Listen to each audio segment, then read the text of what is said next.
और आज की क्लास में हम सीखेंगे डिवीजन, यानी किसी भी किस्म के एलिमेंट्स को, वो चाहे डेसिमल की फॉर्म में है या बगैर डेसिमल की फॉर्म में है, इसको हम किस तरीके से डिवाइड कर सकते हैं 10 वाले एलिमेंट के ऊपर। तो चलो स्टार्ट करते हैं। अच्छा तो स्टूडेंट्स, अब जो हम डिवाइड करने वाले हैं वो बगैर डेसिमल वाले एलिमेंट को डिवाइड करेंगे 10 वाले एलिमेंट के ऊपर, यानी 1 के साथ 2 0 हो, 3 0 हो, 4 0 जितने भी 0 है, और उसके ऊपर हम डिवाइड करेंगे बगैर डेसिमल वाले एलिमेंट को। कि हम ये देखेंगे कि 1 के साथ कितने 0 लगे हुए हैं। अब यहाँ पे 1 के साथ लगे हुए हैं 2 0। अब उसी के हिसाब से इस पॉइंट को हम लेफ्ट और राइट हैंड साइड की तरफ ले जाएंगे। अगर 1 के साथ 2 0 है, अब 273 के साथ पॉइंट जो लगा हुआ है वो कहां पर है। पॉइंट अगर यहाँ पे कहीं पे भी हमें नजर नहीं आ रहा तो इसका मतलब है कि वो आखिर में लगा हुआ है। अगर पॉइंट यहाँ पे आखिर में लगा हुआ है और यहाँ पे 2 0 है, तो इसका मतलब है कि इस पॉइंट को लेफ्ट हैंड साइड की तरफ 2 डिजिट हम ले जाएंगे। 2 0 है तो हम 2 डिजिट इसको पीछे की तरफ ले जाएंगे, 1 2, इसका मतलब है कि 2 के बाद हमारे पास पॉइंट आएगा। तो ये इसका जो हमारे पास आंसर आएगा वो है 2.37 और डिवीजन इसकी हो गई। अच्छा, इसके बाद यहाँ पे 1 के साथ लगे हुए हैं 3 0 और यहाँ पे हमें पॉइंट कहीं भी नजर नहीं आ रहा। मतलब ये जितने भी क्वेश्चन हमने लिखे हुए हैं ये बगैर डेसिमल वाले क्वेश्चन है, बगैर पॉइंट वाले हैं। तो यहाँ पे पॉइंट आखिर में लगा हुआ है, इसका मतलब है 1 के साथ 3 0 है, तो 3 0 का मतलब है कि इस पॉइंट को हम 3 डिजिट पीछे की तरफ ले जाएंगे, 1 2 3। तो ये जो रिजल्ट हमारे पास बनेगा वो है 7 6, उसके बाद पॉइंट 4 8 9। सिमिलरली यहाँ पे हमारे पास 3 0 है और पॉइंट जो है हमारे पास वो यहाँ पे लगा हुआ है। अब 3 0 की वजह से इस पॉइंट को हम ले जाएंगे 3 डिजिट पीछे की तरफ, तो 1 2 3 पॉइंट हमारे पास यहाँ पे आएगा, यानी 3 और 4 के दरमियान में हमारे पास पॉइंट आएगा। तो इसको हम लिख सकते हैं 3.468। अच्छा, इस वाले क्वेश्चन में हमारे पास 1 के साथ लगे हुए हैं 1 2 3 4 5 0 है।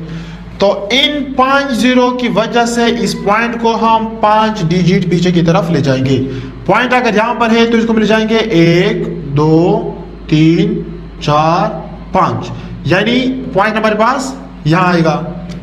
इस पॉइंट के बाद ये जो खाली जगह है इसको हम फिल करेंगे 0 की मदद से, यानी पॉइंट हम लगाएंगे, पॉइंट के बाद 2 0, उसके बाद 7 6 4 और पॉइंट से पहले भी एक 0 लगाएंगे। तो ये जो हमने डिवीजन की है ये बगैर पॉइंट वाले, बगैर डेसिमल वाले एलिमेंट की लिखी है। अब हम करते हैं पॉइंट वाले एलिमेंट्स के लिए कि पॉइंट वाले एलिमेंट को हम किस तरीके से डिवाइड कर सकते हैं, मतलब अगर डेसिमल की फॉर्म में। तो चलो स्टार्ट करते हैं। अब हम करते हैं डेसिमल वाले एलिमेंट के लिए, यानी किसी भी डेसिमल वाले एलिमेंट को 1 0 के ऊपर या 1 के साथ जितने भी 0 लगे हुए हो उसके ऊपर किस तरीके से डिवाइड कर सकते हैं। अच्छा, तो इसके लिए भी हम वही तरीका अप्लाई करेंगे जो इससे पहले वाले यानी बगैर डेसिमल वाले क्वेश्चन के लिए करते थे।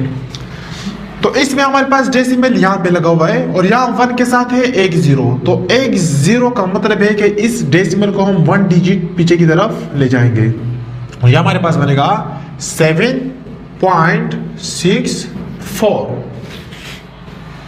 अच्छा, सिमिलरली यहाँ पे हमारे पास 1 के साथ है 3 0 और डेसिमल यहाँ पे लगा हुआ है, तो इसका मतलब है कि पॉइंट यहाँ पे लगा हुआ है, तो इस पॉइंट को हम ले जाएंगे 3 डिजिट पीछे की तरफ, 1 2 3, यानी 8 से पहले हमारे पास पॉइंट आएगा, उसके बाद 8 7 6 2 1 और पॉइंट से पहले हम एक 0 भी लगाएंगे।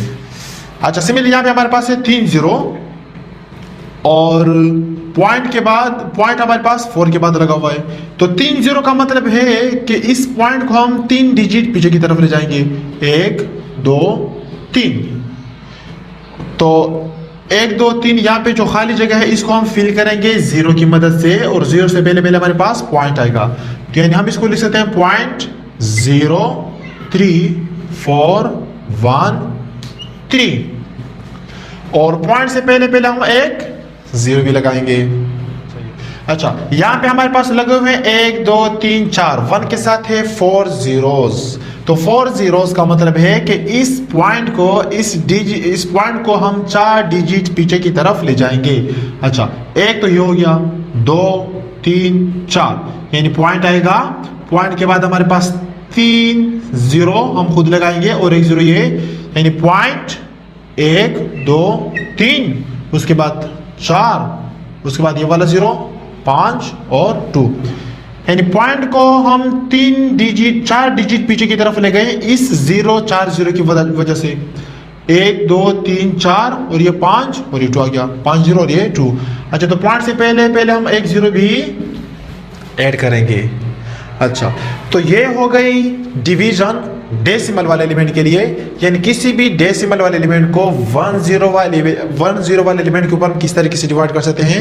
और हमने ये भी सीखा कि बगैर डेसिमल वाले एलिमेंट को जब हम डिवाइड करते हैं 1 zeros वाले एलिमेंट के ऊपर, तो वो हम किस तरह कर सकते हैं। अच्छा, नेक्स्ट क्लास में हम सीखेंगे कि पॉइंट वाले एलिमेंट को हम जब मल्टीप्लाई करते हैं पॉइंट वाले एलिमेंट के साथ, तो उसकी शॉर्ट ट्रिक्स क्या है। तो तब तक